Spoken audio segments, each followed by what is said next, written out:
বিসমিল্লাহির রহমানির রহিম। আসসালামু আলাইকুম। আমি শাহ মোহাম্মদ ফিরোজ ইসলাম, প্রভাষক, ব্যবস্থাপনা বিভাগ, আদিতমারি সরকারি কলেজের অনলাইন শিক্ষা কার্যক্রমে স্বাগত জানাচ্ছি বিবিএ সম্মান তৃতীয় বর্ষের ছাত্রছাত্রীকে। প্রিয় শিক্ষার্থীবৃন্দ, আজকের আলোচনার বিষয় বীমা চুক্তির বৈশিষ্ট্য।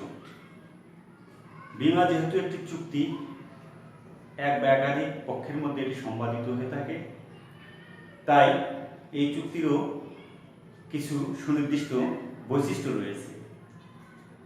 এই উল্লেখিত বৈশিষ্ট্যগুলো ব্যতীত বীমা চুক্তি হিসেবে এটি স্বীকৃত হবে না।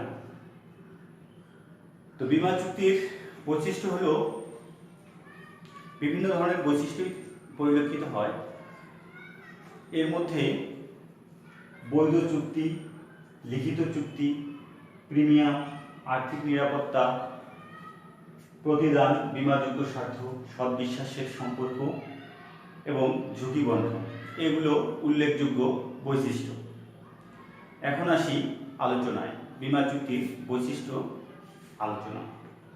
মানুষের জীবন বা সম্পত্তির ঝুঁকি আর্থিকভাবে মোকাবিলার কৌশলই হলো বীমা বা বীমা চুক্তি। প্রিমিয়ামের বিনিময়ে নিজ জীবন বা সম্পত্তির ঝুঁকি অন্যের কাঁধে চাপিয়ে স্বস্তিপূর্ণ জীবনযাপন বা কর্ম পরিচালনার লক্ষ্যে বিভিন্ন ধরনের বীমা আজকের সমাজে প্রচলিত রয়েছে। বীমা চুক্তির উল্লেখযোগ্য বা অপরিহার্য বৈশিষ্ট্যসমূহ হল: প্রথমতই বৈধ চুক্তি। বীমা কোনো বাজি খেলা নয়, আইন অনুযায়ী এটি একটি বৈধ চুক্তি। এর এক পক্ষে বীমাকারী প্রতিষ্ঠান এবং অন্যদিকে থাকে বীমা গ্রহীতা। এক পক্ষের প্রস্তাব ও অন্য পক্ষের স্বীকৃতির মধ্য দিয়ে এরূপ চুক্তি সম্পাদিত হয়। বৈধ চুক্তির সকল উপাদান বা গুণ এতে থাকা আবশ্যক বা জরুরি। লিখিত চুক্তি। কোনো সাধারণ চুক্তি মৌখিক, লিখিত বা লিখিত ও নিবন্ধিত হতে পারে বলে বিধানে উল্লেখ থাকলেও বীমা চুক্তি অবশ্যই লিখিতভাবে সম্পাদিত হতে হবে। বীমা গ্রহীতা ও বীমাকারী উভয়ের স্বাক্ষরে এরূপ চুক্তি সম্পাদিত হয়ে থাকে। বীমাপত্রে চুক্তির বিষয়বস্তু ও শর্তাদি লেখা থাকে, যা উভয় পক্ষ পালনে বাধ্য থাকবে। প্রিমিয়াম। বীমার ক্ষেত্রে বীমাকারী প্রতিষ্ঠান যে ঝুঁকি গ্রহণ করে, এজন্য বীমা গ্রহীতাকে নির্দিষ্ট হারে প্রিমিয়াম প্রদান করতে হয়। জীবন বীমার বেলায় এরূপ প্রিমিয়াম সাধারণত কিস্তিতে পরিশোধ করা হয়ে থাকে, তবে নৌ, অগ্নি বা অন্যান্য বীমার বেলায় সাধারণত একেবারেই এরূপ প্রিমিয়াম পরিশোধ করা হয়। আর্থিক নিরাপত্তা। বীমা হল সম্ভাব্য ক্ষতির বিপক্ষে আর্থিক নিরাপত্তা ব্যবস্থা। কোনো ব্যক্তি মারা গেলে বা সম্পদ নষ্ট হলে বীমা কোম্পানি তা ফেরত দিতে পারে না, তবে এরূপ মৃত্যু বা সম্পদহানির কারণে যে আর্থিক বিপর্যয়ের সৃষ্টি হয়, বীমা তার বিপক্ষে আর্থিক নিরাপত্তা বিধান করে থাকে। প্রতিদান।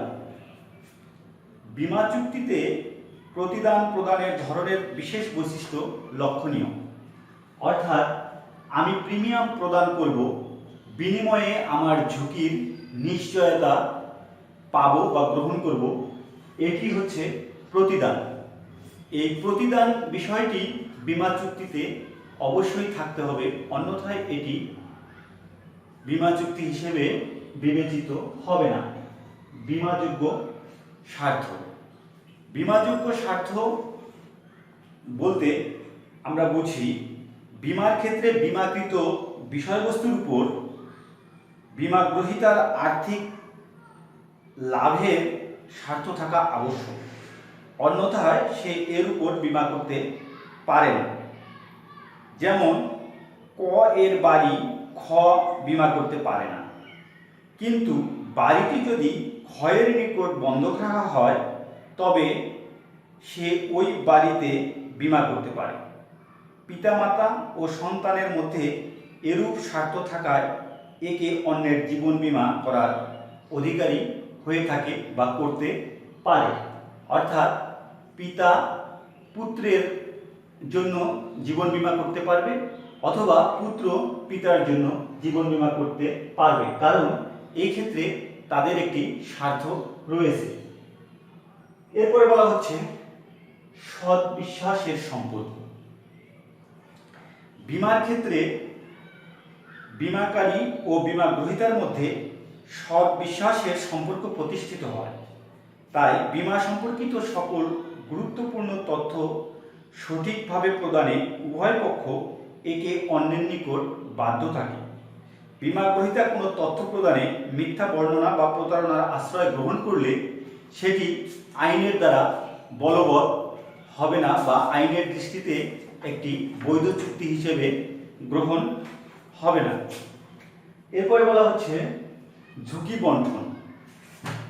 ঝুঁকি বন্টন হচ্ছে যে আমি একটি সময়ের জন্য নির্দিষ্ট প্রিমিয়াম প্রদান করব এবং সেই প্রিমিয়ামের বিপক্ষে আমার ঝুঁকি অন্যের ঘাড়ে বা অন্যের কাঁধে চাপিয়ে দিয়ে আমি নিশ্চিন্তে থাকব।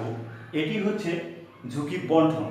এই ঝুঁকির বিষয়টি এক এক ব্যক্তির বেলায় বা এক এক প্রতিষ্ঠানের বেলায় এক এক রকম হয়ে থাকে। সাধারণত বয়স্ক ব্যক্তির জীবনের ঝুঁকি বেশি, সেই ক্ষেত্রে তার প্রিমিয়াম বেশি হতে পারে, এবং তুলনামূলক অসুস্থ ব্যক্তির জীবনের ঝুঁকিও বেশি, তাই তার প্রিমিয়ামও বেশি হতে পারে, এবং সেই ক্ষেত্রে ঝুঁকিটাও বীমাকারী প্রতিষ্ঠানের বেশি। ঝুঁকি বন্টন, যত বেশি বীমা চুক্তি করা যায় বা বীমাপত্র খোলা সম্ভব হয়, ঝুঁকি বন্টনের ততই সুযোগ সৃষ্টি হয়। এতে লাভের সম্ভাবনা বৃদ্ধি পায়। এজন্যই অধ্যাপক মর্গান, এম.এন. মিশ্র প্রমুখ লেখকগণ বীমাকে ঝুঁকি বন্টনের যৌথ ব্যবস্থা হিসেবে উল্লেখ করেছেন। তো উপরের বিষয়গুলো আলোচনা বা এই বৈশিষ্ট্যের আলোকে বলা যায়, বীমা চুক্তি বা বীমা হলো মানুষের জীবন ও সম্পত্তিকে ঘিরে রেখেছে এমন ঝুঁকি, আর্থিকভাবে মোকাবেলার জন্য বীমা কোম্পানি ও বীমা গ্রহীতার মধ্যকার চুক্তি বিশেষ। এর স্বতন্ত্র বৈশিষ্ট্যাবলী অন্যান্য চুক্তি বা ব্যবসা হতে একে এক স্বতন্ত্র রূপ প্রদান করতে সম্মত হয়েছে। তো প্রিয় শিক্ষার্থীবৃন্দ, এর বাইরেও বীমা চুক্তির আরও বৈশিষ্ট্য রয়েছে। তার মধ্যে উল্লেখযোগ্য বৈশিষ্ট্যগুলি হলো এগুলি: বৈধ চুক্তি, লিখিত চুক্তি, প্রিমিয়াম, আর্থিক নিরাপত্তা, প্রতিদান, বীমাযোগ্য স্বার্থ, সদ্বিশ্বাসের সম্পর্ক এবং ঝুঁকি বন্টন। তো তোমরা পরীক্ষায় 8টি বা 10টি বিষয়ে আলোচনা করলেই একটি প্রশ্ন সম্পূর্ণ হয়ে যাবে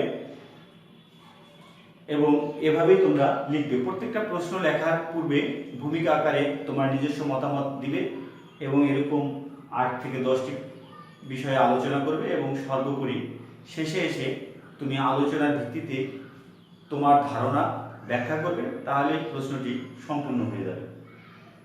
আজকের অনলাইন ক্লাস এ পর্যন্তই। সকলকে ধন্যবাদ জানিয়ে শেষ করছি। ধন্যবাদ সকলকে।